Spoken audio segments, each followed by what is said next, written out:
বিয়ের ১৬ বছর পর এইচএসসি পাশ করেছেন ৪৩ বছর বয়সী মোহাম্মদ বদিউল আলম নাইম ও তার স্ত্রী শারমিন আক্তার।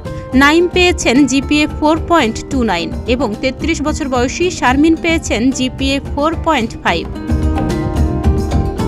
ঘটনাটি কিশোরগঞ্জের কুলিয়ারচর উপজেলার এক দম্পতির। মঙ্গলবার প্রকাশিত এইচএসসি পরীক্ষার ফলাফলে এই তথ্য জানা গেছে। এবছর কুলিয়ারচর উপজেলার Lakshmipur technical and BM college থেকে কারিগরি শিক্ষা বোর্ড ঢাকার অধীনে এইচএসসি পরীক্ষা দিয়েছিলেন এই দম্পতি।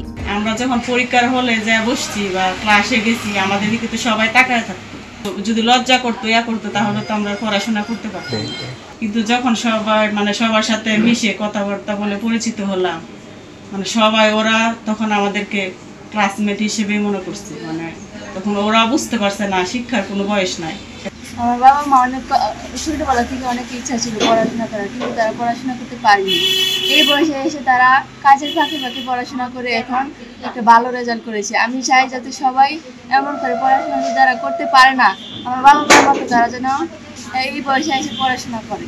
জানা গেছে, মোহাম্মদ বদিউল আলম নাইম জেলার কুলিয়ারচর উপজেলার ৬ সুতি ইউনিয়নের দাড়িয়াকান্দি গ্রামের মোহাম্মদ কনু মিয়ার ছেলে। তিনি ১৯৯৭ সালে এইচএসসি পরীক্ষায় অংশগ্রহণ করলেও সে বছর পরীক্ষা দেয়া হয়নি।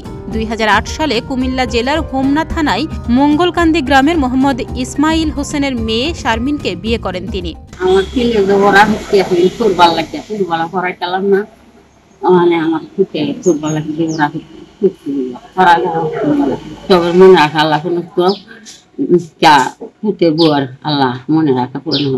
প্রবল ইচ্ছাশক্তি আর শিক্ষা গ্রহণে আত্মপ্রত্যয়ী নাইম শারমিন দম্পতি এইচএসসি পাশ করা এখন আলোচনায়। কুলিয়ারচর উপজেলা সহ সারা জেলার মানুষের মুখে মুখে তাদের কথা।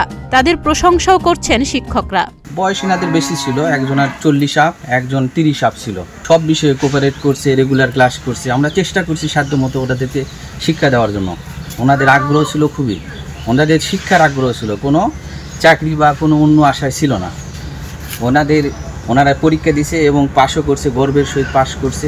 নাইম শারমিন দম্পতি উন্মুক্ত বিশ্ববিদ্যালয়ের অধীনে বিন্নাবাইদ দারুল উলুম দাখিল মাদ্রাসায় ভর্তি হয়েছিলেন। এরপর ২০২২ সালে অনুষ্ঠিত এসএসসি পরীক্ষায় নাইম জিপিএ 4.95 এবং স্ত্রী শারমিন জিপিএ 5 পেয়েছিলেন। ডেস্ক রিপোর্ট, প্রতিদিনের বাংলাদেশ।